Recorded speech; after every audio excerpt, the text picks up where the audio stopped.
बिस्मिल्लाहिर्रहमानिर्रहीम। अस्सलाम वालेकुम नाज़रीन, मैं अब्दुर्रहमान ख़ान और आपको AR ख़ान ऑफिशियल के प्लेटफॉर्म से खुशामदीद कहता हूँ। नाज़रीन, अमरीका और भारत ने 10 साला दिफाई मुआहिदे पर दस्तखत कर दिए हैं। ये डिफेंस एग्रीमेंट है क्या?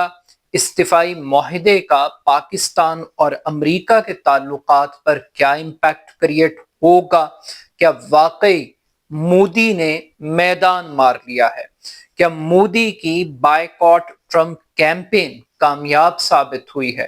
पाकिस्तान और अफगानिस्तान के दरमियान नए जंगबंदी मुआहिदे की अहम तरीन शराइत हैं क्या? मुआहिदे की खिलाफ वर्जी करने वाले को क्या सजा मिलेगी? ये सजा कौन देगा? आज के इस वीलॉग में इन चंद बुनियादी नुकात पर हम बात करेंगे। मीडिया रिपोर्ट्स के मुताबिक आज भारत और अमेरिका ने पूरी दुनिया को एक बड़ा सरप्राइज दिया है। ये सरप्राइज किसी हद तक पाकिस्तान के लिए एक झटके से कम नहीं है। पाकिस्तान का तस्वुर ये था कि अब अमेरिका और पाकिस्तान के ताल्लुकात आइडियल हैं और भारत की छुट्टी हो गई है, मगर एक मर्तबा फिर भारत इन हो गया है, पाकिस्तान आउट होता हुआ दिखाई दे रहा है। मोदी ने एक बड़ा मास्टर स्ट्रोक खेला है और उसका पहला रिजल्ट हमारे सामने आ चुका है। कोलालंपुर में जुमे के दिन अमेरिका और भारत के दरमियान एक डिफेंस एग्रीमेंट पर दस्तखत हुए हैं।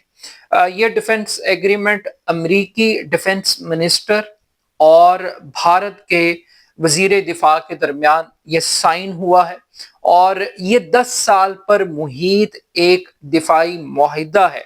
इस दिफाई मुआहिदे के हवाले से कुछ ज्यादा डिटेल तो नहीं बताई गई, लेकिन ये बताया गया है कि जो डिफेंस एग्रीमेंट है उसके फ्रेमवर्क को एक्सप्लेन किया गया है और ये बताया गया है कि मुस्तकबिल में किस तरीके से, किस फ्रेमवर्क के तहत अमेरिका और भारत मुस्तकबिल में दिफाई शराकत दारी को, स्ट्रैटेजिक पार्टनरशिप को आगे लेकर चलेंगे।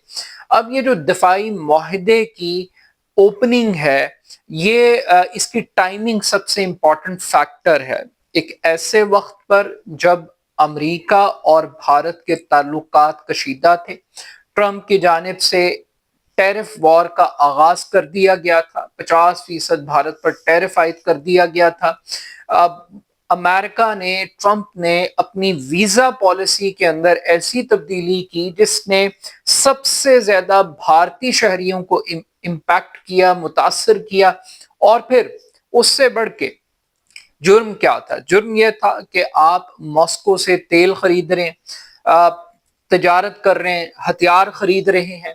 और फिर उसके बाद हमने देखा कि चाबहार की जो बंदरगाह थी, ईरान का जो कंट्रोल था, उसका जो सिस्टम चलाने का काम था, वो चूंकि भारत के पास था, वो पाबंदियों के जरिए वो कंट्रोल भी वापस ले लिया गया था, वो रियायत भी वापस ले ली गई थी। तो हम ये देख रहे थे कि जब से ये काम शुरू हुआ और अचानक ये टेबल टर्न कैसे हुए, ताल्लुकात अमेरिका और भारत के खराब कैसे हुए।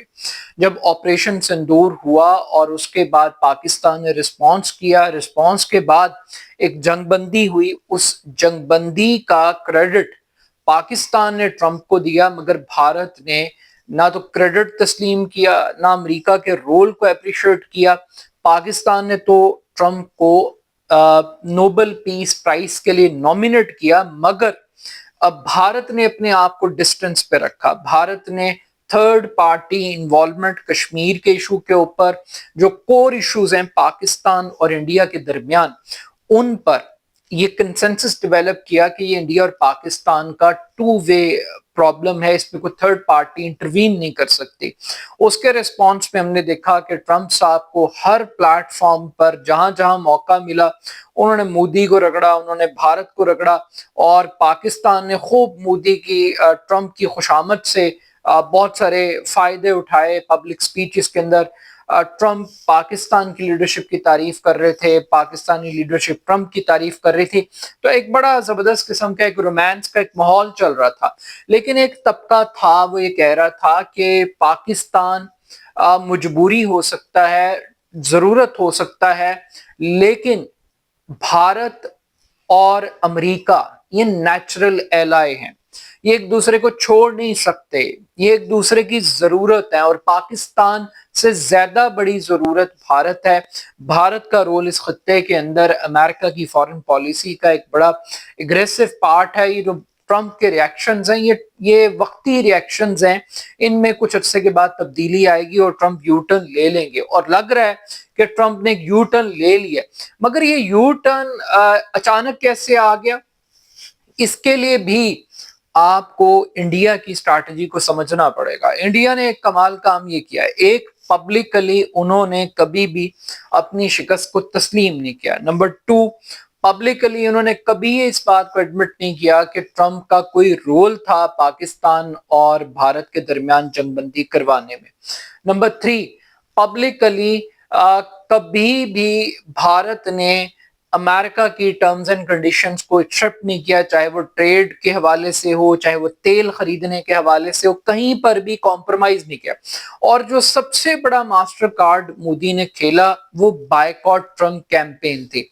ये जो बायकॉट ट्रंप कैंपेन थी ये क्या थी? बुनियादी तौर पर हर वो बड़ा इंटरनेशनल फोरम जहां पर मोदी का सामना हो सकता है ट्रंप के साथ, जहां पर वो दोनों इकट्ठे मिलकर स्टेज को शेयर कर सकते हैं, उन तमाम प्लेटफॉर्म्स के ऊपर मोदी ने बायकॉट कर दिया, मोदी ने जाना छोड़ दिया।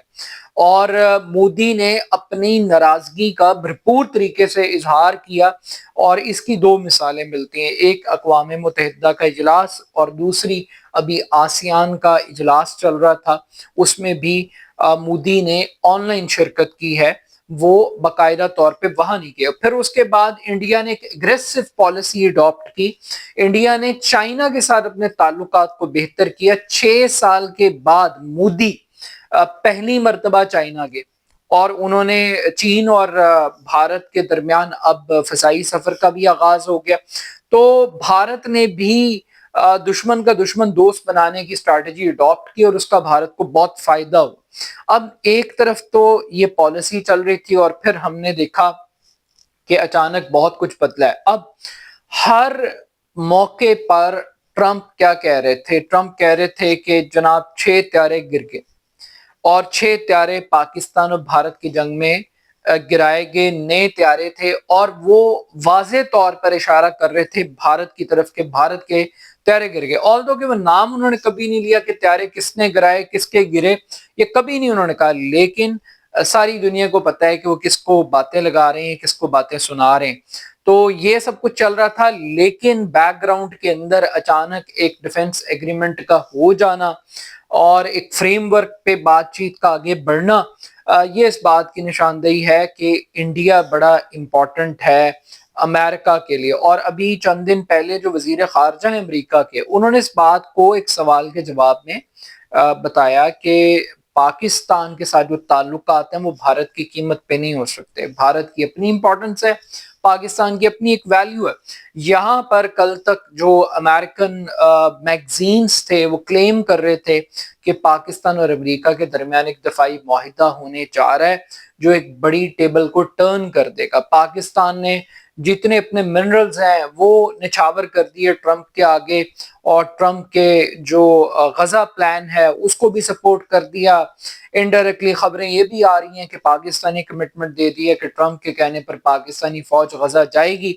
तो बहुत कुछ पाकिस्तान कर रहा था, लेकिन वो डिफेंस एग्रीमेंट जो पाकिस्तान के साथ होना था वो तो पता नहीं होगा या नहीं होगा, लेकिन अमेरिका और भारत के साथ ये काम शुरू हो गया और उन्होंने एग्रीमेंट कर लिया।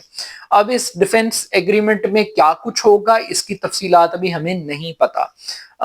फिर उसके बाद बिल्कुल उसी तरीके से जैसे पाकिस्तान और सऊदी अरब के दरमियान एक दिफाई मुआहिदा हुआ और उस हवाले से सिर्फ इतना ही कहा गया कि एक पे हमला दोनों पर हमला तस्वुर होगा, इससे ज्यादा हमें कुछ नहीं पता उस डिफेंस एग्रीमेंट के हवाले से। तो बिल्कुल आप यही कह सकते हैं कि पाकिस्तान जिस तरह का एग्रीमेंट सऊदी अरब के साथ किया शायद उसी से मिलता जुलता कुछ एग्रीमेंट या फ्रेमवर्क वो स्टैब्लिश हो गया अमेरिका और भारत के दरमियान। अब अमेरिका और भारत के ताल्लुकात तो अच्छे हो रहे हैं, लेकिन एक बुरी खबर, एक और अच्छी खबर तो इंडियंस के लिए है کہ استثنا دے دیا ہے 6 ماہ کے لیے امریکہ نے بھارت کو چابہار بندرگاہ کو استعمال کرنے کے لیے. اور چابہار بندرگاہ کی امپورٹنس یہ ہے کہ یہ افغانستان کے ساتھ کنیکٹ کرتا ہے بھارت کو. تو بھارت کو ایکسس مل گئی ہے کابل تک، افغانستان تک 6 مہینے کے لیے رعایت ملی ہے. اس سے آپ کو پتہ لگتا ہے کہ امریکہ کے جو بڑے ماسٹر پلانز ہیں وہ کتنے ڈیفرنٹ اور کتنے ڈیپ روٹڈ ہیں کہ وہ کیسے ڈیسیجنز کرتے ہیں، اور یہ رعایت بھی ان کو مل گئی ہے. اب بات کر لیتے ہیں پاکستان کی اور افغانستان کی. دونوں کے درمیان جنگ بندی پر اتفاق رائے کر لیا گیا ہے کہ یہ سلسلہ اسی طریقے سے کنٹینیو کرتا رہے گا. مذاکرات کا اگلا دور وہ 6 نومبر کو ترکی میں ہوگا. ایک اعلامیہ جاری کیا گیا، اس کو مشترکہ اعلامیہ کہا گیا ہے. اس اعلامیے میں سب سے خاص اور اہم ترین بات یہ ہے کہ ایک نگرانی کا ایک میکنزم ڈیولپ کیا جائے گا جو اس بات کی نگرانی کرے گا کہ جنگ بندی کا معاہدہ برقرار ہے، کوئی اس کی خلاف ورزی نہیں کر رہا.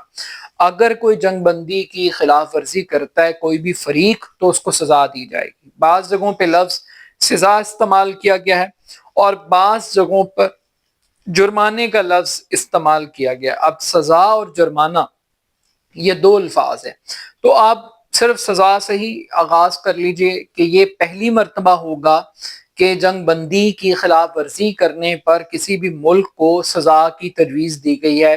اب یہ سزا کون دے گا، کیسے دے گا، کس طریقے سے دے گا، اس سزا پر عمل درآمد کیسے ہوگا، یہ سزا ہوگی کیا، یہ جرمانے کی فارم میں ہوگی، کوئی پابندیوں کی فارم میں ہوگی، ہوگا کیا اس سزا کے اندر، اور اگر کوئی فریق سزا کو تسلیم نہیں کرتا تو پھر کیا ہوگا. تو بہت سارے پریکٹیکلٹی کے سوالات ہیں. اور ایک اور بھی سوال ہے، مثال کے طور پہ اگر افغانستان سے پاکستان کے اوپر حملہ کیا جاتا ہے اور اس حملے کے نتیجے میں پاکستان کے فوجی شہید ہو جاتے ہیں، تو کیا پاکستان پیسے لے کے افغانستان کو معاف کر دے گا؟ اور کیا پیسے نیم البدل ہو سکتے ہیں پاکستانی فوجیوں کی شہادت کا؟ یہ بہت بڑے سوالات ہیں. مطلب لفظ تو آپ نے ڈال دیے مشترکہ اعلامیے کے اندر، لیکن اس کی جو پریکٹیکل ایسنس ہے کہ آپ کیسے اس چیز کو میک شور کریں گے. بٹ ایک چیز بڑی انٹرسٹنگ ہے کہ جنگ بندی معاہدہ برقرار ہے یا نہیں ہے، خلاف ورزیاں تو ہو رہی ہیں اور ہوتی رہیں گی، اس میں کوئی فلیکسیبلٹی نہیں ہے. لیکن ایک چیز ہے کہ جس طریقے سے بھارت پاکستان پر اپنی سرزمین بھارت کے خلاف استعمال کرنے کا الزام لگاتا ہے، بالکل اسی طریقے سے پاکستان افغانستان کے اوپر الزامات لگا رہا ہے. اب ہر کوئی ایک دوسرے کو کاپی بھی کر رہا ہے، ریپیٹ بھی کر رہا ہے، لیکن فائنل رزلٹ کیا آتا ہے تو آنے والا وقت ہی بتائے گا. But still at the end of the day یہ سزا والی بات بہت ایک منفرد بات تھی. اب یہ کیسے امپلیمنٹ ہوگی اور اس کے ٹی او آرز کیا ہوں گے اور کون کروائے گا، یہی اہم ترین سوال ہے. اپنا فیڈ بیک مجھے ضرور دیجیے گا. میرے YouTube channel AR Khan official کو ضرور سبسکرائب کیجیے گا. بہت شکریہ. اللہ حافظ.